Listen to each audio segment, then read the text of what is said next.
Testing. Can you hear me?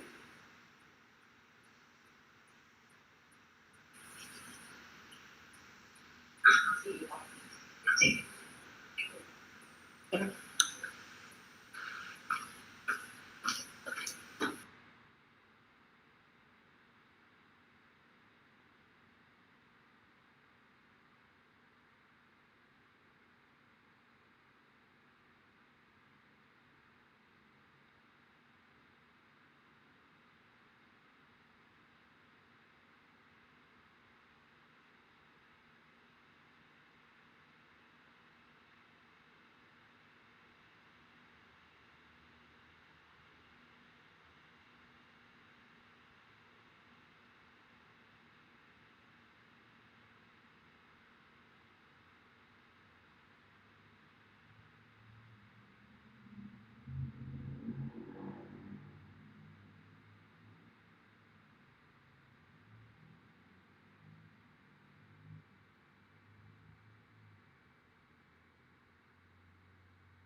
Hello?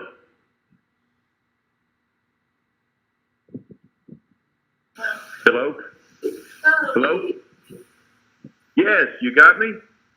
We haven't started yet. Oh, okay. Okay. I was just having a little trouble hearing, but can you hear me okay then? Yeah, we can hear you. You're good. You have trouble hearing us? No, no, I hear that. Good. That's better. Yes.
You guys just tell me when everyone's there, ready to get started.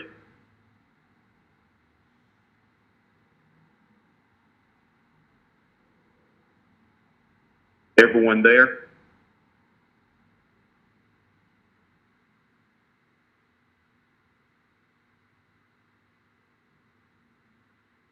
I can hear you, Keith.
So if we could call the meeting to order, please.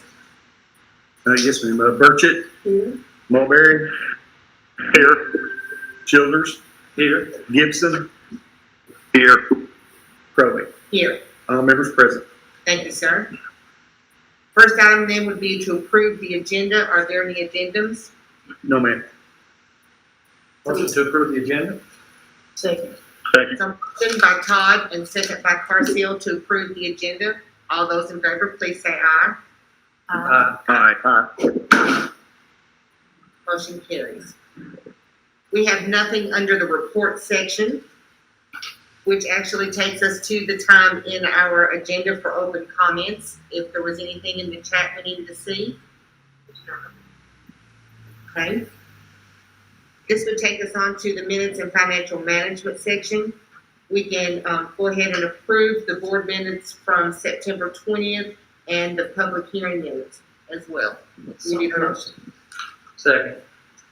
So motion by Carseal and a second by Todd to approve those board minutes. All those in favor, please say aye. Aye. Thank you. Motion carries. Next is the personnel section. We just need a motion saying that we've received notification of these personnel actions taken by the superintendent. Motion. Was that Keith that made the motion? Yes. Thank you. Motion by Keith, second by Carseal to approve the personnel actions taken by the superintendent. All those in favor, please say aye. Aye.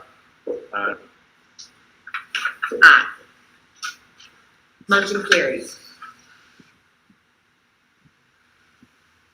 Under the operation items, they are numbered 1 through 5. Actually, numbers 1 and 2 are our normal fundraiser and field trip requests, and there are none. Are there any of numbers 3, 4, or 5 that we need to discuss separately?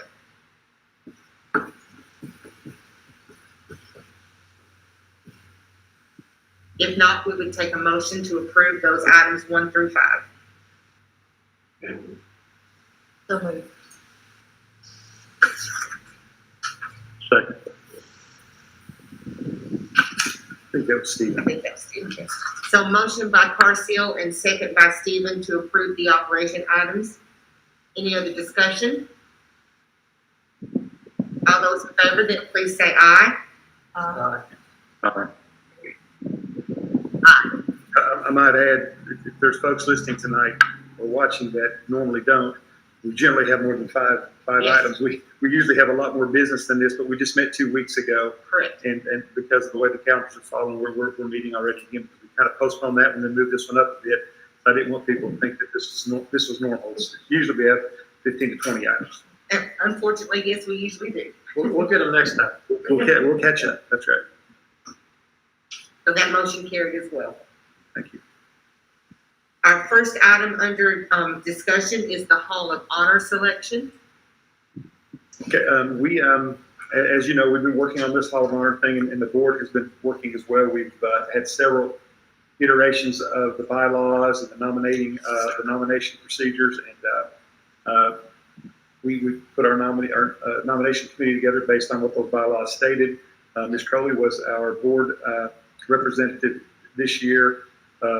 Myself, Mr. Crawford were also on that. I was a central office. Mr. Crawford was on there as well. Vicki Baker. Vicki Baker was our classified person. Carpenter. Bruce Carpenter was our community representative. And I meant to write those down because I knew I would forget those. But at any rate, we appreciate everybody that did that. I think Kim, you'll jump in here anytime because you were there for every bit of it as well. Very strong group of applicants. Our bylaws say that we would we would send 4 nominations to the board for the board to make final decision on, of which they can choose 4, 3, 2, 1, or 0. But it was a very, very close, difficult decision because we had some Took a couple of votes. very good candidates, and that did not get selected this time. That doesn't mean they can't get selected later on. But the 4 names that I have, I've sent those bios out to everybody for them to take a look at. You guys had a chance to do that. I guess, do you want me to read the names of the nominees now? So, or do you want to, I mean, I guess we can do this in any way that you want to, as far as this is kind of new ground for us, but I would suppose that we would have to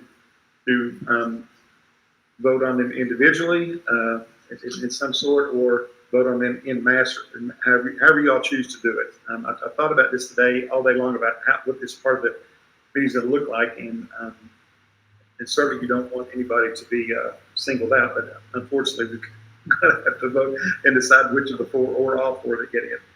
So, if someone wanted to make a motion to approve all four of the names, we could do a singular motion, I believe. But if someone had not decided to choose all four, then we would have to do them individually. And I guess I should have asked Ms. Crowley. Everybody has had a chance to take a look at the and Stephen and Keith as well. Everybody's had a chance to take a look at the bios and the nomination forms. And if you had any questions, I did have a chance to go over those again today. Keith, Stephen, you guys have any questions on either of these candidates? No. I would just read the names, and that way we could make a motion if someone chooses for all four. That way that I can hear and have everyone else hear the names. Sure, I'll be glad to. Bill Hoover, Roselle Hanson, or Rosalie, I think maybe is how she pronounces it. Hanson, Roger Eaton, and Ed McNeil. So Hoover, Hanson, Eaton, McNeil. Okay, I make a motion that we nominate all four names. I second that we accept them into our hold on it. Okay, that was Keith and Todd, correct? So there is a motion on the floor to accept all four names sent forward to the board, as listed by Mr. Cox, and seconded, that was from Keith, seconded by Todd. Is there anything that we need to discuss before we take that vote?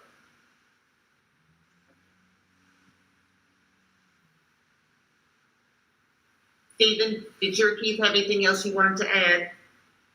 No. I looked over all of them. Thank you. The only thing I would say is that this is a real honor for me to get to honor these folks, because I know all four of those people. Well, I know three of the people personally, and I have known of Ms. Hanson for a good bit now. And Bruce Carpenter shared her story with me, which is phenomenal. For folks that don't know, worked at NASA for 20 years, and she's currently working with. It's almost like the movie Hidden Figures. She's working with some retired lady friends, female friends of hers who are also engineers at NASA, and they're going out teaching STEM and starting STEM programs for girls in Tampa. Of course, Bill Hoover probably doesn't need any. One of the finest men that I've ever known, and he's done more for this community than most. Roger Eaton may be the one that a lot of folks don't know about. Just a 30-second bio on him for the folks listening. Roger is currently the lead guitar player for the Oak Ridge Boys. Has played lead guitar with Joe Diffie. Has been part of the house band at the Grand Ole Opry. Was one of the leading session players in Nashville for numbers. Have played on hundreds. Barbara Mandrell, thank you. Tanya Tucker, however you want to pronounce it. I guess it's Tanya in the South. Tanya Tucker, and he also was one of the most sought after session players in that. Played on hundreds of albums.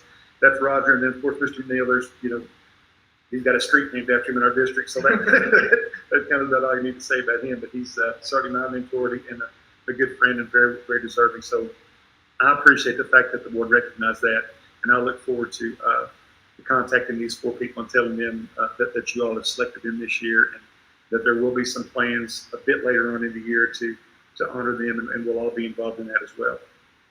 I guess we need to take an official vote. All those in favor, please say aye. Aye. Motion carries. Thank you. I was glad we were able to get that back on track this year and had really excellent nominees. Yeah, there really were, and that's a good group of folks and very representative. So our next discussion item is about school attendance and extracurricular activities. Possibly, I think we need to do this in two separate motions because there are guidelines around each that are a little different than the other. Did you have anything Mr. Cox, you want to say first? If you don't mind, just quickly, I was asked by a couple of board members to kind of gather some statistics to talk about and try to talk to some of the surrounding counties. I was able to make good contact in Laurel County with some folks who keep up with this, and also Whitley as well. I can share that with you right now, and this may or may not affect anybody's decisions here tonight. But today we had 28 new cases in Whitley County. That was reported by Marcy to me today around 4 o'clock. I think there were 448 total cases in Whitley County up to this point. 274 of those have been released, and the others are still somewhat active. I did speak with Anthony Powers at the hospital. I figured a lot of these cases would end up there or not, and I wanted to kind of get a feel for how the hospitals handle this and what kind of shape they were in. Anthony said they have seen an uptick. He said generally through most of this, they've been handling 6 to 7 cases at a time. They're up to 16 right now, and this was as of yesterday. I did speak with him today to see if there's any more or if anybody left, but he said the CCU unit is running fairly tight, that those beds are getting a little tight there, but they do have 16 in the hospital right now, at least as of yesterday. They are planning on opening some overflow beds, and he feels like they can handle whatever surge that they may have. But he said there was an uptick in that. Had some good conversation with folks in Laurel County. I spoke to the Laurel County Health Department, and I thought this was relevant information from the standpoint of Laurel County's been back in school for about a month now. And so I spoke to that gentleman, and he was Mark Hensley, I believe. Is that his name? Yes. I spoke to him, and very, very nice gentleman. And I asked him, I said, you know, what, if any, effect have you seen on your issue, your COVID numbers, as you know, in reference to school starting back for this month? And he told me absolutely none. He said he had not seen any. He said we've had some spikes that's not really been in the school.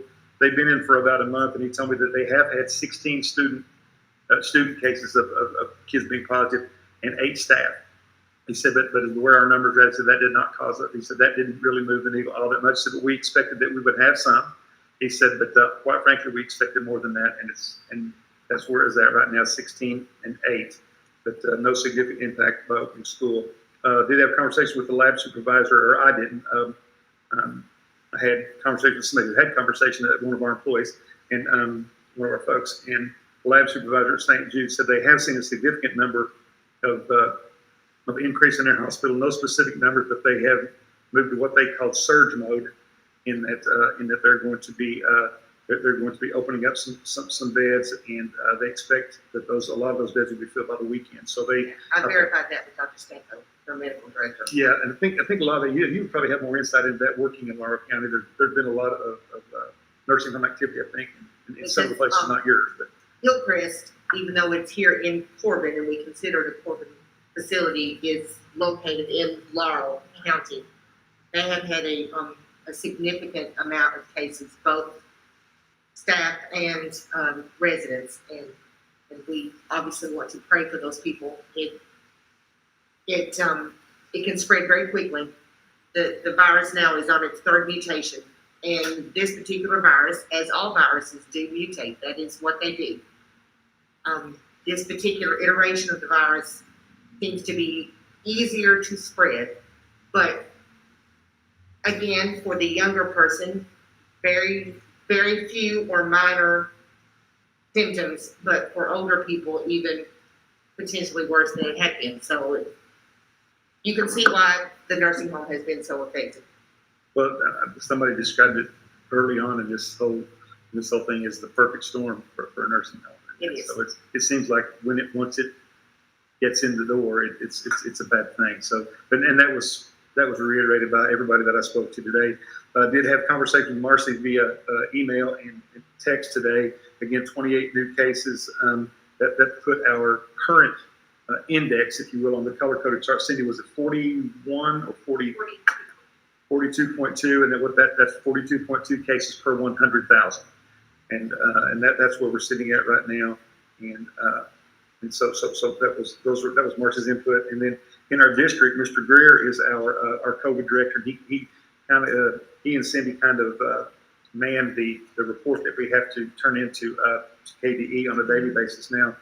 We've had 17 current cases right now, and those current cases, there are 14 of those are people that are quarantined that have not tested positive yet. Three are positive. We have added a few to that today, even as recently as just a few minutes ago. So we have seen an uptick in our district. To say that we haven't would be incorrect. We have seen an uptick in students, and again, we have not had anybody back in the building yet, but and we've seen some with employees as well. Cindy, you are working with the data from this a little more closely than me. Is there anything that you would want to add to that? I'm just looking at the number of cases, on the 30th, we had 32, today there were 18. And it's a convoluted, I should say convoluted, it's a little bit of a difficult formula to grasp, but once you do, it's something that it's a little easier to follow. But the 7-day rolling average, they take the past 7 days, take an average of cases divided by your population based in reference to 100,000. So we divide ours by 0.363. That gives you this number. 25 and then the cutoff that they had given us to get us into the red area. So I'm sure there've been a lot of people out here, well, we're in the red, we're not in the red, we're close to the red. Well, that's what it means. It's when you get to 25 cases per 100,000, it puts you into the red on the color-coded model, and we're at 41 right now, which I believe is our highest number. Is that correct? 42.2. I'm sorry, I keep saying 41. I apologize. But that's kind of the update I think that maybe y'all were asking for. And if there's any other questions that you need to know about the district, whatever, we'll be glad to try and answer those. It's it's a difficult time for a lot of folks, and it's a difficult decision to make either way. Dave, if you could just elaborate on one point, because I do appreciate it. There may be some parents out there that if you did go back in person, they're still maybe on the fence trying to decide, do I do virtual because it's been working so well, or do I put my kid back into school? So even without a substantial number of kids in the school, we're already seeing some spread among our students and staff. Are you able to say, if you're permitted, which building that's affecting? Is it affecting all of our different elementary, primary, high school, middle school? Actually, So that if I'm a parent, I can say, yeah, it looks like it's there at that school already. actually, we haven't had the students that we've had have been in like the 21st century, the after school daycare type of program, or wraparound program. We've only got those in certain buildings. As far as I know, and Cindy can correct me, the small groups that we're bringing in to do individual study and labs and those type of things, I don't think we've had any of those that have tested positive. So to try to narrow it to a school right now would not be accurate, because they've all not had the same amount of student flow as of yet. We're certainly going to keep that. Cindy, you may want to share with them a little bit about the form that we have to fill out and turn into KBD on a daily basis. And the form that Tom submits the information on a daily basis, he reports just number of new cases by students and staff, and then number of new quarantines for students and staff, and we have to tell them about the instruction. We are keeping that spreadsheet in the district. We have that broken down by each school, employee, and student, and then we have on there whether they tested positive, if so, start date, end date, if it's just quarantine, if they know their exposure, whether it's school related or not, and then their quarantine dates that they have on there. So we have that document for each person. So we are seeing quarantine coming in for students, but not necessarily those students have been in the buildings. But that's parents calling and reporting because they're required to do that. Yeah, I understand the purpose for your question. That's a good point, because parents would want to know, is the school my child is attending, is that a hot spot right now? Well, it would, for us to say any of these are a hot spot right now, probably wouldn't be accurate, because some schools have not had these after school wraparound. We just house some kids in those buildings during the summer. We always have, but we are going to do it. And I will mention this to you, because on the KASA website, I've been kind of following their news on a daily basis. Well, I always do. Casey and I spoke earlier this week, and we've got somebody. Thank you. We've got somebody in our district. I believe it's going to be Hope. Maybe one of Casey's employees are going to begin working on a COVID dashboard just for our district. We will have the state information on there, as well as the explanations of the color code and whatever is happening new, and then also what our district numbers are. Obviously, because of confidentiality, we can't disclose names, but I don't think we have any problem at all. It's like, so let's just say we have 13 students. Okay, 13 students in quarantine from Red Mountain to Richmond. Yeah, one positive case of the second grade. Okay. And again, those were just happening Yes. in the last few minutes. I know we can't disclose names, but I was just thinking if we could disclose buildings to parents, that might be helpful. If I had a child in a certain building, I might want to know, hey, yeah, they've already got a positive case. That's Sure. our Red Hammer Richard program at our elementary school. And we can do that, but when we do make the decision to go back to school, those kids that are in those buildings, they're going to be dispersed out to the schools that they normally attend. So to say that they all occurred at the primary where that these kids are being housed, half those kids are going out to the elementary and some of them even going to the middle. So as far as that's concerned, we really wouldn't have an accurate number there, but we will have. And I think this dashboard, Owensboro was the one that I saw, and I'm not sure if Casey got a chance to look at that yesterday, because I told her kind of late in the day, but I think that will be a good source of information for our parents. And really, that was, I think that kind of, I had notes taken on about 6 different pages. I think that took care of the things that I was asked to say and that I really wanted to say as far as information about where we're at in the district and the surrounding counties as best I could figure out today. Cindy, if I could just clarify for certain, the 14 quarantine, 3 positive that Mr. Cox said at the beginning, did that include that number? Include that. That would be So that's a new number. that is a So number. actually, we are now at 27 quarantine and 4 positive. Yeah, that one happened just a few minutes ago. I did not have it on my list. No problem. I just want to I had clarify. it in my that. head, but I didn't have it on my list. She is texting me because she's just receiving guidance. Right. Exactly. I appreciate all that data because I think we have to have the data, and everything you said, I think, is important for people to consider. I was wanting to mention just a few things on what kind of I've been looking at. It looks to me like we currently have about 0.397% of the population in Whitley County with known active COVID-19 cases. That's less than 1/2 of 1%. And I think we have to look at percent of the population to properly analyze the risk, in my opinion. It's hard when you just see a number and you can't compare that to the population. But right now, we're at less than 1/2 of 1% for known active cases in our community. For comparison, UK, I think, has about a 1.4% active case rate right now for its campus population. And that's over 3 times what we have. I know it's a different setting, but just to kind of give you a comparison. Laurel County is basically tied with us as far as the percent of their population with active cases. I think they're at like 0.355. So both us and Laurel County are under 1/2 of 1%. Certainly, there's lots of data and variables that have to be considered for the COVID-19 risk analysis. It's probably a little different from everyone's perspective, and I think it should be. Everyone has a different personal situation, a different family situation, different health issues that they must weigh in the balance when they make a decision for their family. During the summer, and until very recently, the most important data that it looked like the state was considering was our positivity rate. That's what we heard again and again. And it's actually gone down from about 5.7 in mid-August to around 4% right now. So that's really good. But just a couple of weeks ago, the state seemed to have switched the focus from the positivity rate to a new focus on the percentage of new cases in the community, regardless of how many active cases are present. And so that's what we're seeing in that color chart, and that's what it was reported. I think we're at 41 on an average of the last 7 days per 100,000. You got to do some math there, since we don't even have 100,000 in Whitley, but you got to do some math. But based on that analysis, even if your community had a very low overall incidence of COVID-19, you could slip into that red category with a spike in new cases, even though the overall community incidence of active cases is still very low, which is kind of what we have right now. Still, we're less than 1/2 of 1%, but we're in the red. It's just a different statistic they're looking at there. To me, the percentage of active cases is a key factor in determining the safety risk for resuming in-person school.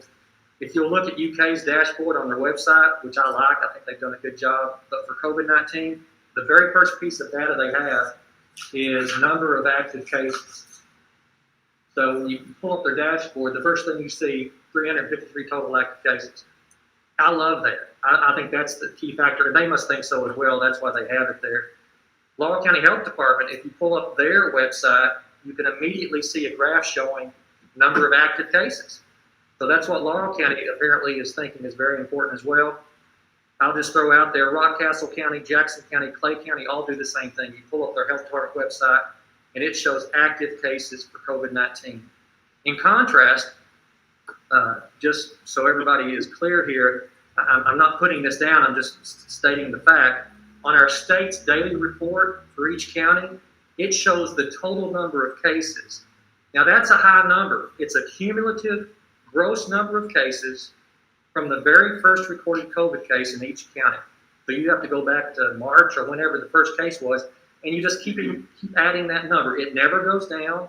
It always increases. It never accounts for the number of recovered cases. You never get a net total of active cases. When you go to that county per county daily chart, it's a high number.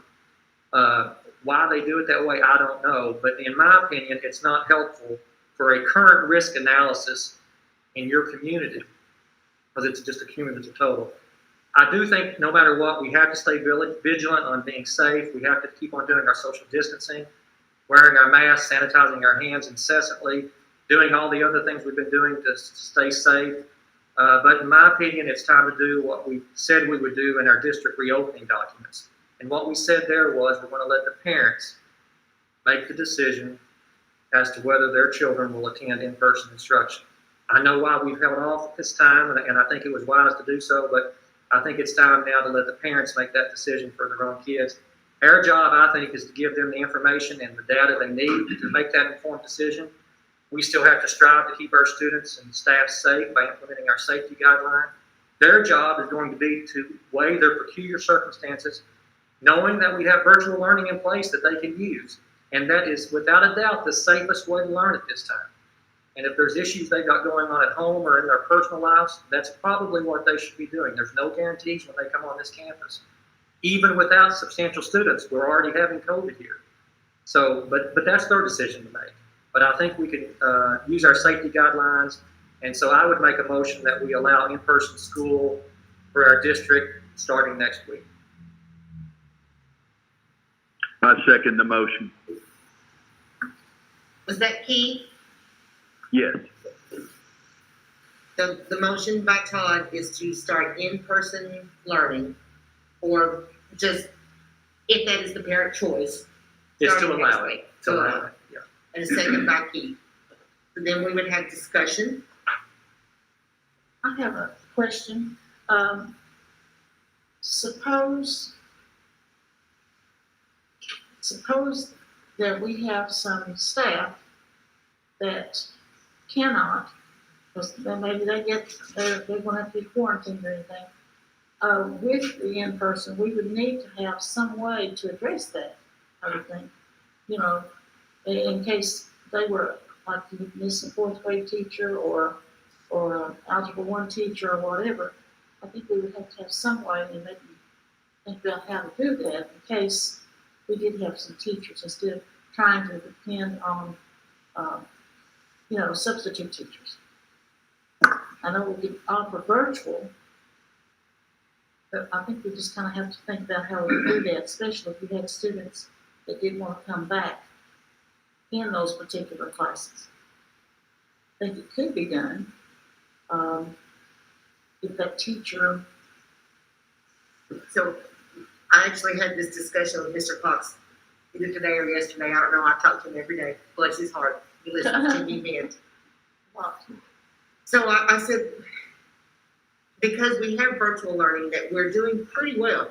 I'll be honest with you, if there's any parents out there, you know you cannot compare the product that we are providing right now compared to NTI, because NTI was what we had at that time, and we have worked really, really hard to have virtual learning. So if we had an algebra 1 teacher who was out, not necessarily because they had the illness, but because they had had a specific exposure and had to quarantine. Mm-hmm. So if it was someone like that that was not ill and wanted to continue to teach from home, I think we can make allowances for that. Mm-hmm. If they were ill and unable to teach, we could have, if the student was in-person learning in the school, they will have their Chromebook. They can have their Chromebook and receive instruction from another algebra 1 teacher. Our issue is going to be for in-person school, when that is the case, when we're using a secondary teacher teaching in the same subject, we still have to have classroom management. Well, I thought about that too, and that's why I think it could be managed, because could you not have a classroom monitor? Just a person to monitor the class, you know? Right, well, and this is not a new idea. We've known, and if you remember back a week ago, which seems like a month ago now, we were ready to go back to school on Monday.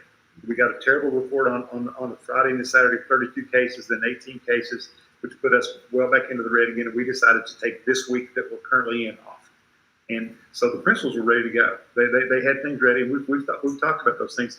And I would be remiss if I would actually be untruthful. I said I wasn't concerned. I'm really concerned. And what I'm concerned about, I do think that we can keep people as safe as we possibly can, but we cannot go into this thinking that we're not going to have some positives. We're going to have some positives, and we're going to have it among staff and students. Ms. Crowley is exactly right. From all the anecdotal data that I can gather, it's much more dangerous for adults than it is for kids. So we have to do everything we do to keep our staff healthy. But we know that our principal's been working on that. It's not a new idea. And to your point, you and I've had that conversation as well. Algebra 1 kids, if there's 125 kids taking Algebra 1 in the freshman class, then there are ways to put those kids together from a virtual standpoint, and it's possible. It's even possible that, and I read this just today after Todd and I spoke this morning, that a school may lose several teachers either based on quarantine or positive tests, and that school may have to close for a little while until we can get people to do that, or to get people back healthy again after 14 days. And there have been several districts that have done that. They've opened their doors. They came back in and had to close one or more of their schools, but the others kept right on going because it did not work its way through that building. I did read the article that you gave me today, Todd, and also about the aerosol nature of how this is transferred. And it makes perfect sense to me in that once it starts, it kind of gains momentum. But to your point and to your question, I feel like that the principals, and Cindy, feel free to jump in any time, but I feel like the principals have thought this out, and there's no way that we can have a crystal ball and know who's going to get sick and who's not going to. But if they do, I think there are some things at our disposal. Like you say, for example, we've got a teacher at the high school who probably does not need to be around anything because her husband is ill right now. Mm-hmm. With that being said, there's no reason that we couldn't put her kids in a computer lab, her teach from home, and basically those kids would get virtual instruction for 1 period a day in the building. So there's a lot of things that we can do to make this happen. And if the board directs me in this direction, and that's what this board wants to do, we will make it as safe as we possibly can. But those things have been thought about. But to give a definitive answer for each school right now would be really hard to do because it's going to look different places. As Kim mentioned earlier, we can cohort kids up through the 8th grade.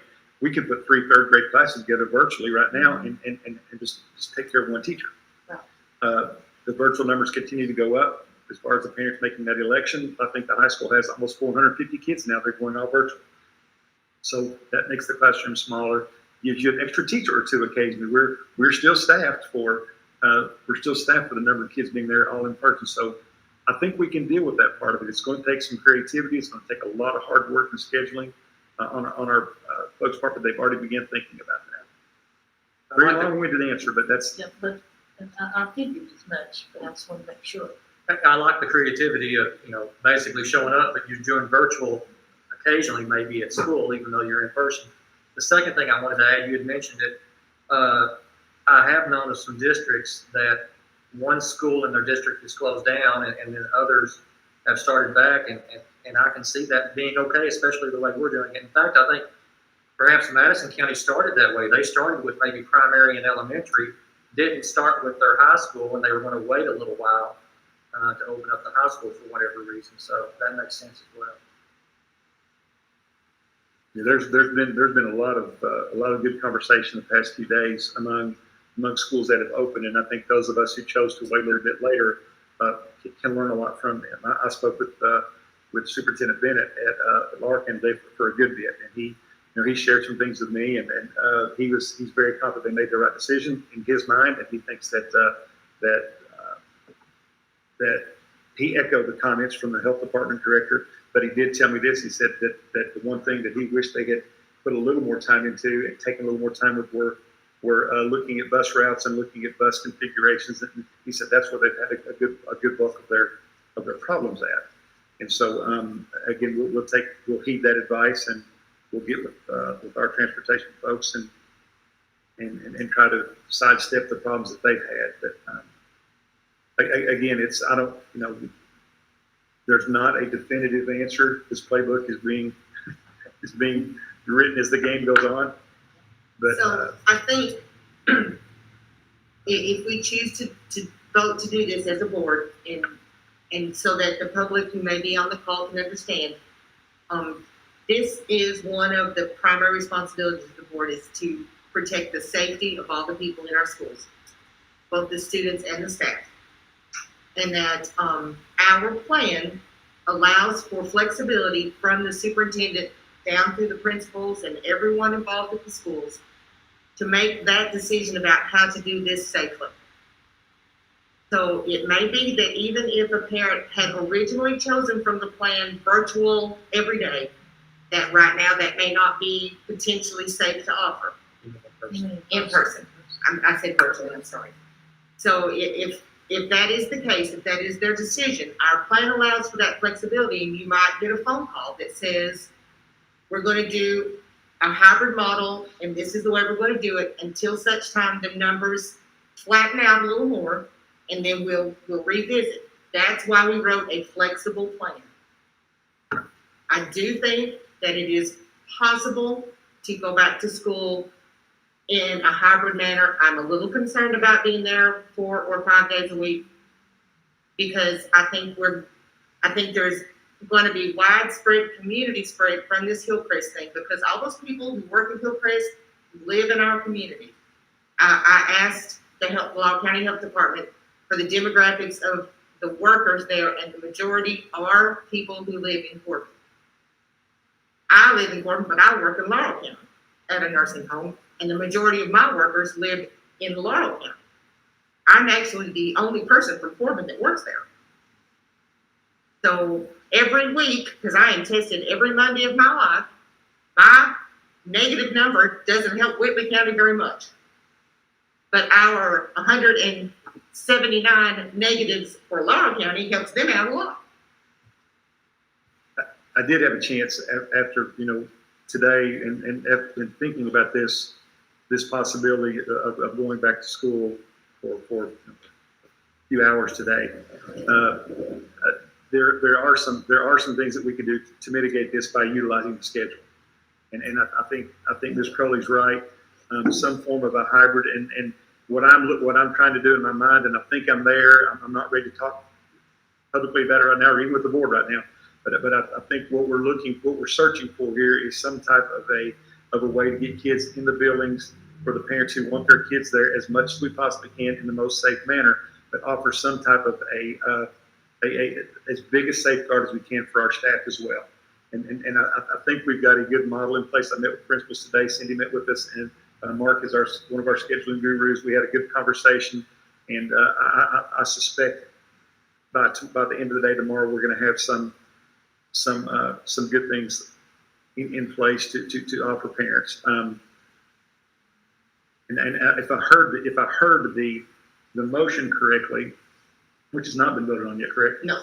Okay, if I heard the motion correctly, it was to basically empower the superintendent to begin in-person learning for next week. Is that correct? It's to allow in-person school for the Corbin district starting next week. Okay. Simply to allow it. Okay, so to allow it. Well, at some point, and obviously this is Thursday night, so to do all of this, when quite frankly, and maybe we should have been looking for this, but it wasn't.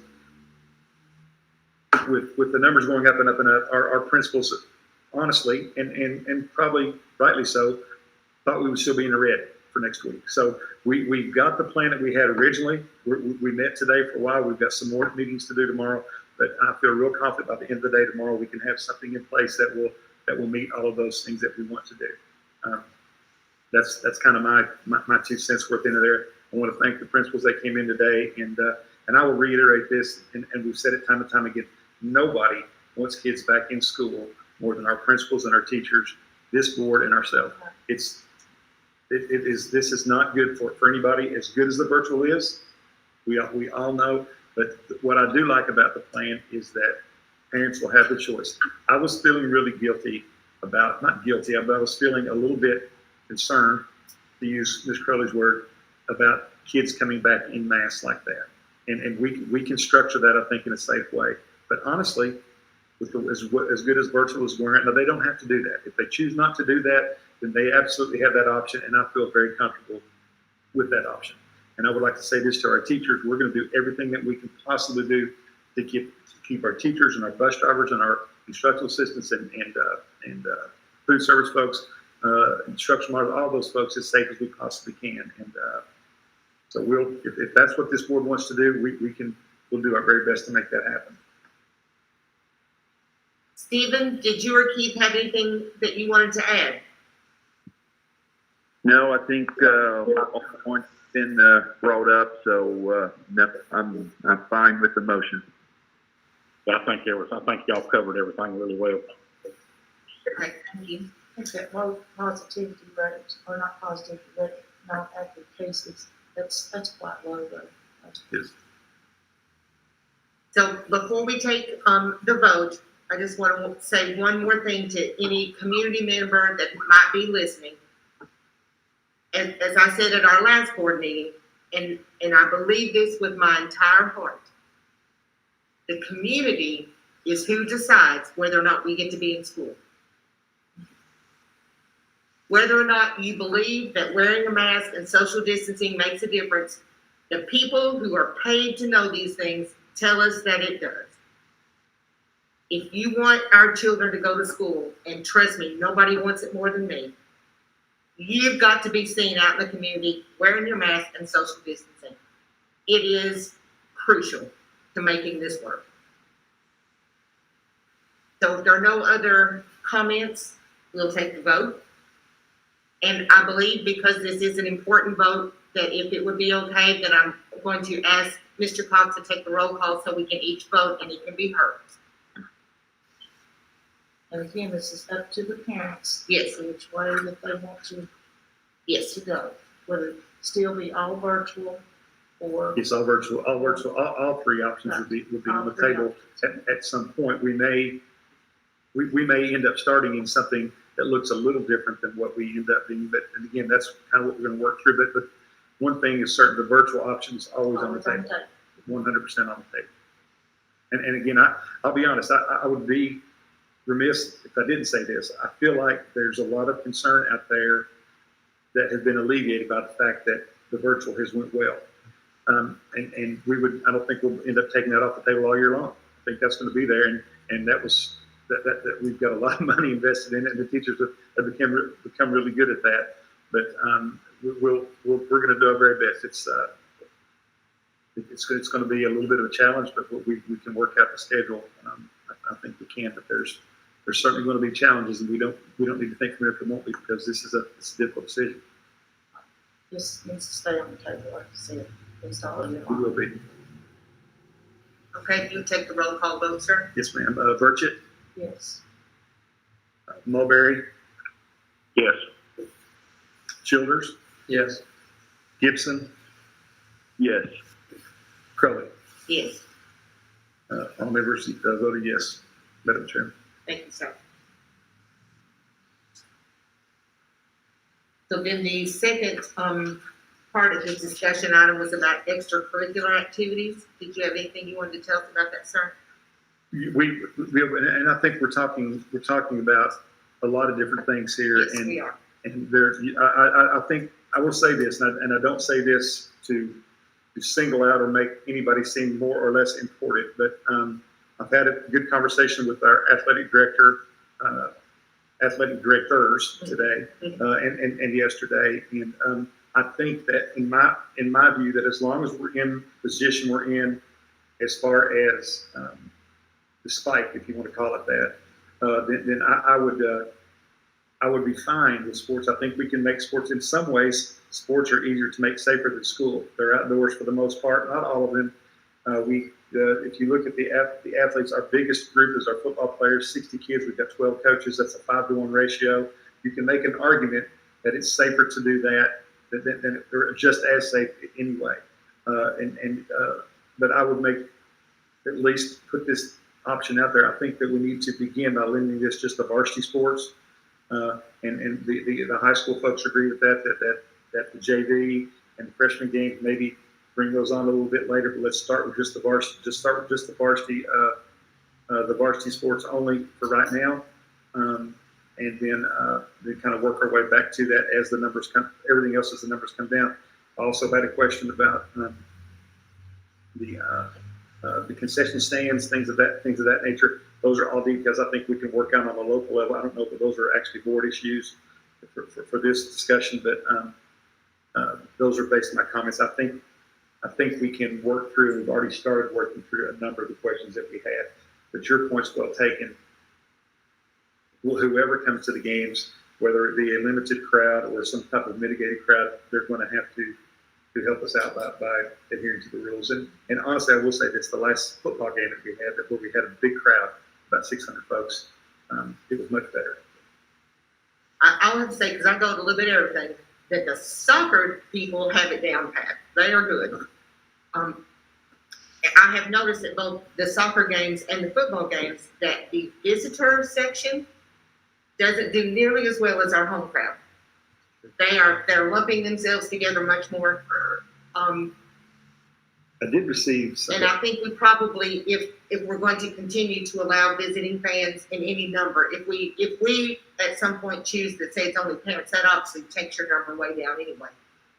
But last week, who would we play? Leslie County? Leslie County. Last week seems like a year ago. But anyway, I noticed there were several clumps of 20 and 30 people, and I worked in Leslie County for a year. I know that there's lots of Cornets and lots of Johnsons, but they don't bring 30 and 40 people together in one family. So we probably will need to address that at some point. Dave, you and I talked about this just briefly, but I'm curious, since you've had your conversation with Laurel County and they've mentioned bus being an issue. I know my kids have played sports, and it seems like it's always the kind of the rule that you ride in the bus to the event, but then you can check out if you want to coming back home. And I just wonder, should we reconsider that with the issues on COVID, even with regard to going to the sporting event? That's one of the mitigating factors I had here. I think in these circumstances, and we do have it in our policy that parents can do that. The parents can take their kid and bring their kid home. We do not prohibit that in our policy. But there have been times in the past when the coaches have said, for bonding purposes, for whatever reason, we want our kids to ride together. I think under normal circumstances, I would certainly support that, but this isn't normal. So I don't think any of our coaches would have a problem with kids riding to the game with their parents and riding home with their parents. I think we would want to draw the line with kids riding with other folks. So if you're like me and your kid and your parents didn't get to go to the games very much, you ride the bus home. but that would, but that's okay. But I guess the point being is that that I think under these circumstances, I can't foresee our coaches having any issue with that whatsoever.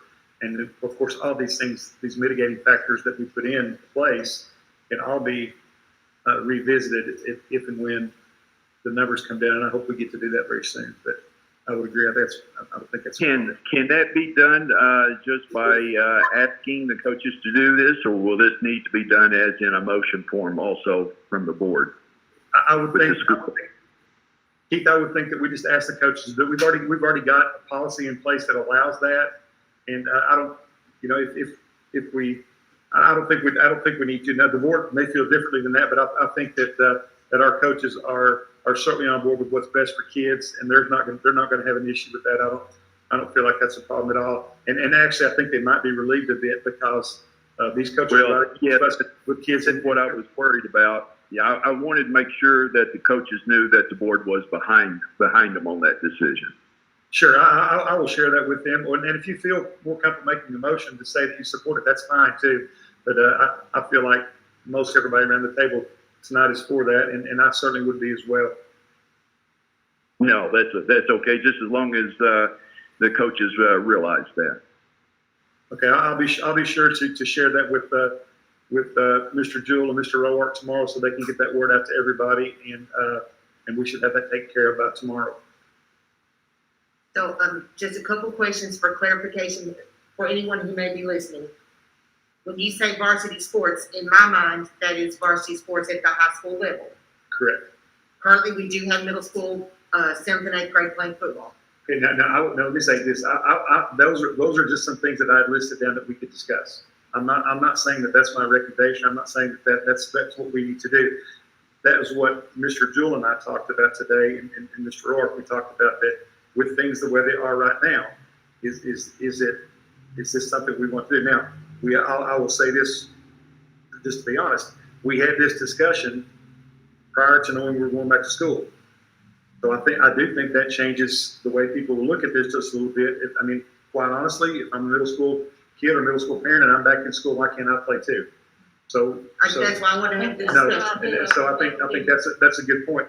If you would, I would like for you just to allow me to talk to the athletic directors, and principals, and perhaps make that decision at the school level, and then also put in the mitigating factors. Whatever we do for the varsity, if we decide to let middle school play, do that as well. Well, on that situation, I think with the high school and middle school and even getting into the elementary, would still fall into pretty much the same category, wouldn't they? Are you trying to separate the three schools? We were discussing, Keith, because when he first started his discussion, he said varsity sports, which Yeah. meaning that they were not going to pursue JV or freshman games for football right now, because that's basically. And then of course I think they do play some JV games for volleyball. But when you're talking cross country or golf, although they have a varied age groups within those, they don't Right. actually JVs. They just have the varsity, the singular team. And actually, golf may be over. They had the region, and I don't know what happens after I that. think we have one kid going to the state. I think we have one Yes. kid going to the state. So that's one for now. We don't have to keep trying to work out the logistics for it. So I guess we're at the point now we need to have a motion as to what we're going to do as far as extracurricular activities. Okay. Well, I make a motion that all Corbin District sports resume play Monday, October the 5th, and continue their seasons regardless of what Kentucky's COVID color in Whately County. These sports will continue to follow the attendance guidelines in place prior to recent shutdown. Do you understand all those words? Because I missed I some. understood most of it. I think I understand the gist. Hey, Keith, Yes. could you text that to me? Yes. If that motion's agreed upon, there was a little bit in there that I didn't quite get. All right, I'll text that. Yeah, I think the folks here know We heard understand the enough to be able to gist, vote. but we didn't catch all the words. You can vote, they can vote on that, but if that goes in, I'll need a, So the motion doesn't limit it to just varsity, it's for the entire district. that's what I heard. Yes. So that would include even JV and freshman, is that correct? Well, when I was including this, I was thinking about our middle school and our elementary.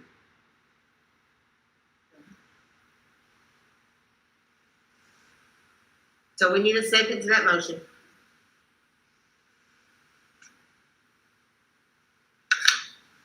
Awesome. So we have the motion by Keith, a second by Carcel. Now we have time for discussion.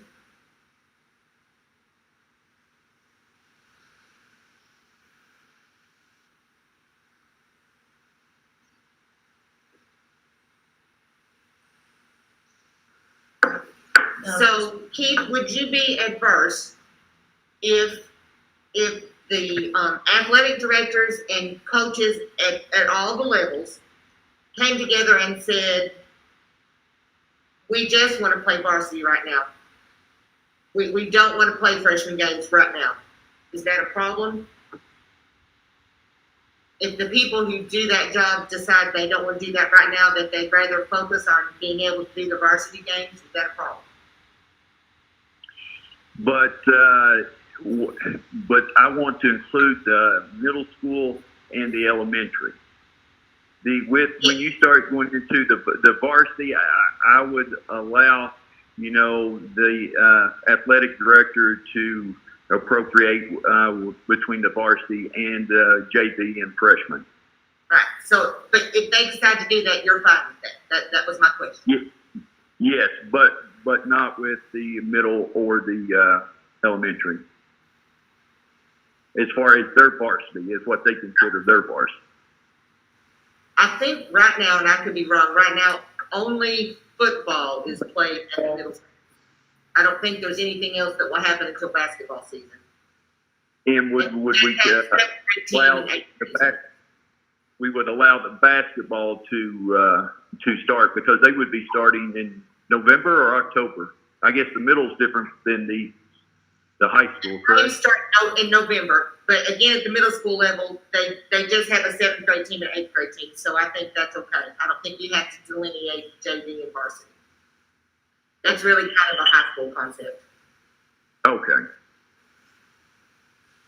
Right now, is that you're saying that the athletic directors and coaches are talking about trying this varsity only? Is that what you're- That's what Steve and I talked about, and actually, I think that was their recommendation at this time. But I mean, I think that decision's up to the coach. And I don't know, I've not spoken to him, but if Coach Greer were to say, we're just going to play varsity, I don't want to, Right. do freshman debut right now, then I think that would be up to him. And I think but having the motion on the floor that Keith made wouldn't preclude him from doing No. that. It allows him to I make. think it would allow him to make, choices. the decision.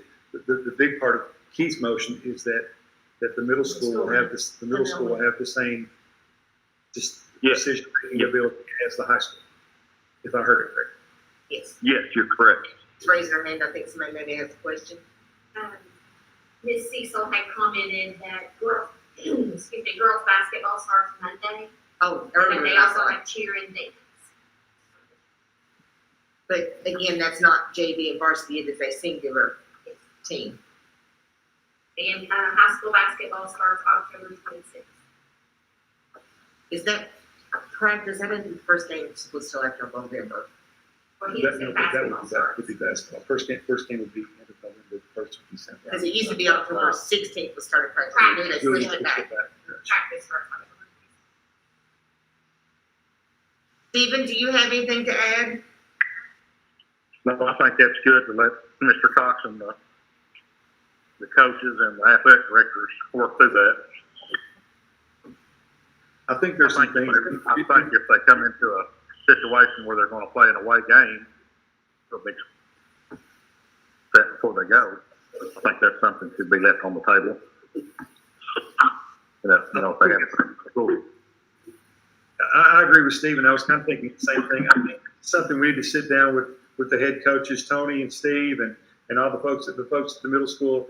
If there is an away game that looks like it might be a dangerous place or there might be something going on, or circumstances change in the community, then we can make that decision collectively. I think the board would give us the opportunity to go forward, just like Keith's motion said, to go forward with everything open, and then we would make a decision just like if we would otherwise if we don't think that the game will be appropriate, we wouldn't go.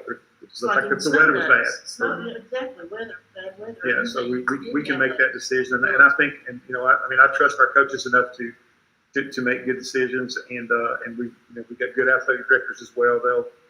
They'll have their input, and certainly I would be willing to help in those decisions also. So I think the motion that Keith has got on the table would just open it up for everybody.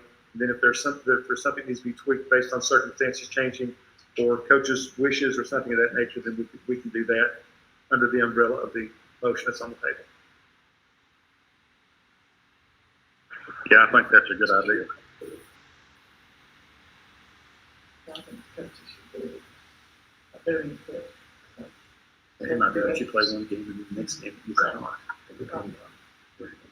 I've got a feeling there's gonna be a lot of cancellations, Oh, I think so regardless, too. even if the varsity already has been. I mean, we've got one this week, you know, so.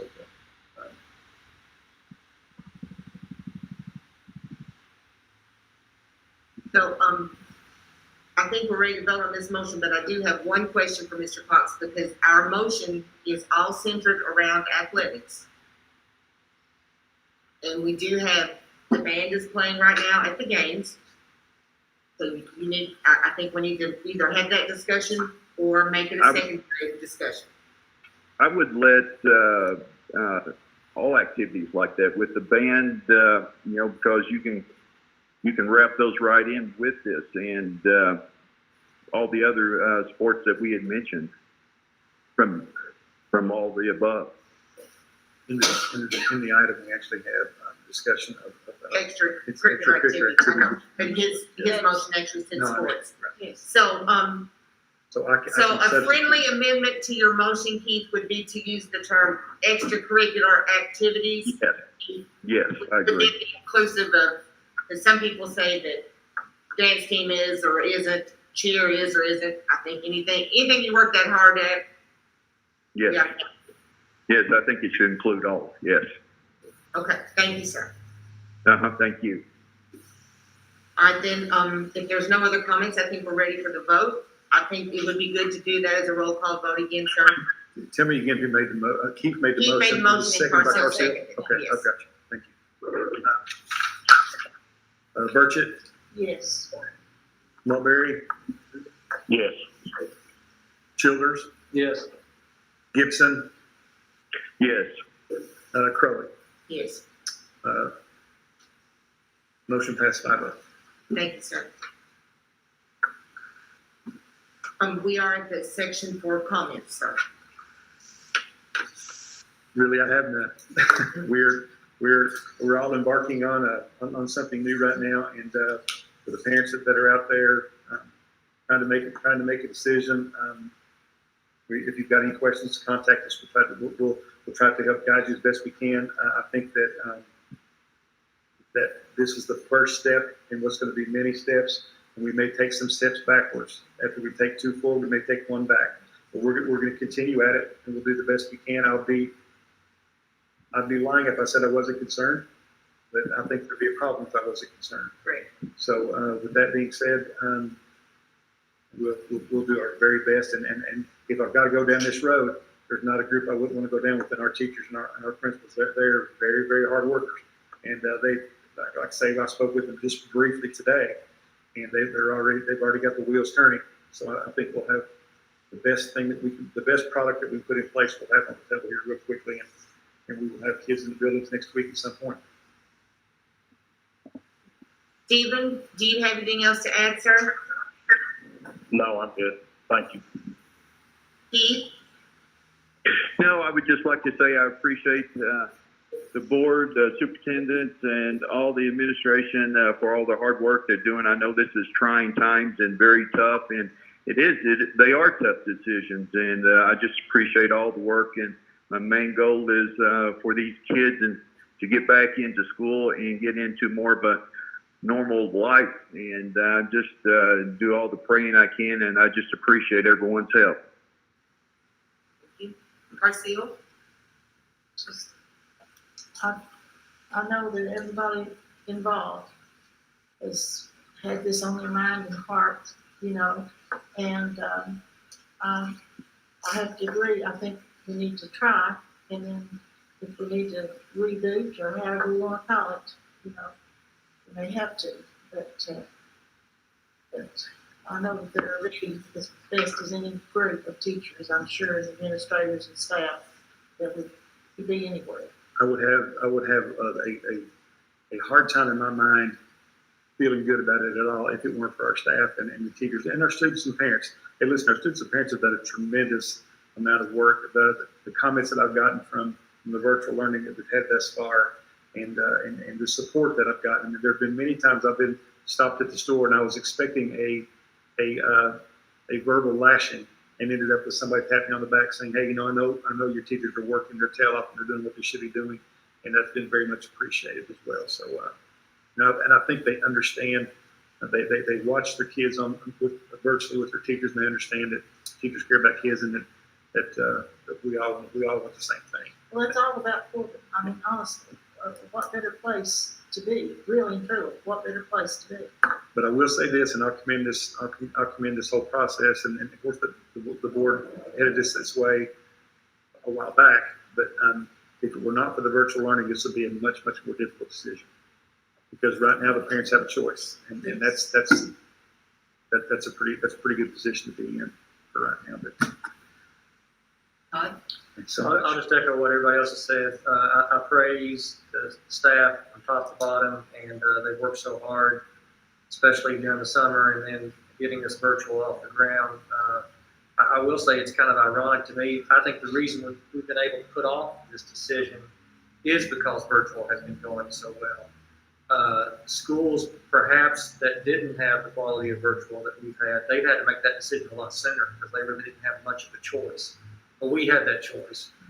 And even though I'm the one that made the motion to go back, I still want to say what is obvious to me. Without a doubt, the safest way to learn right now is virtual.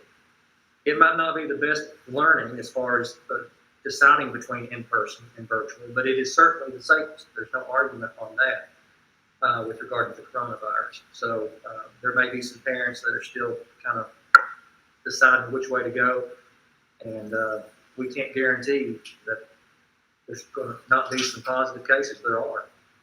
And so if you're worried or you have some home situations where you just can't stand the thought of somebody bringing it home, you may ought to reconsider if you're thinking about not doing virtual.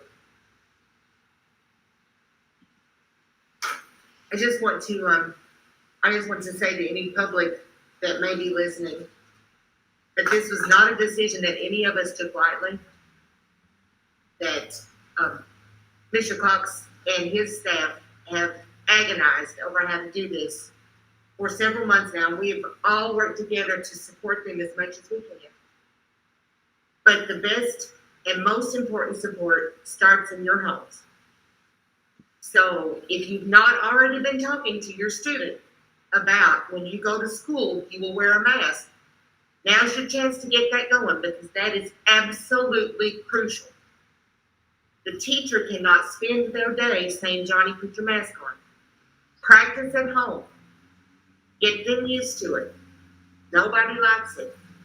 You can present it to them that way. This is necessary for your health and the health of the people in your classroom. And we just have to live over it. But the ability for your child to come and pay attention and wear their mask and learn to their best ability is going to make us or break us. And we need you to help us. Our teachers love your kids maybe as much as you do. And they want to see your children. But we have to do it safely. And lastly, and most importantly, we covet your prayers for our school. That's all I have to say. Motion to adjourn. I'll second. So motion by Todd, second by Barzil to adjourn. Is there any other discussion about that? All those in favor, please say aye. Aye. Aye. Motion carries. We'll be adjourned. Thank you all for listening. Dave, you're right, though.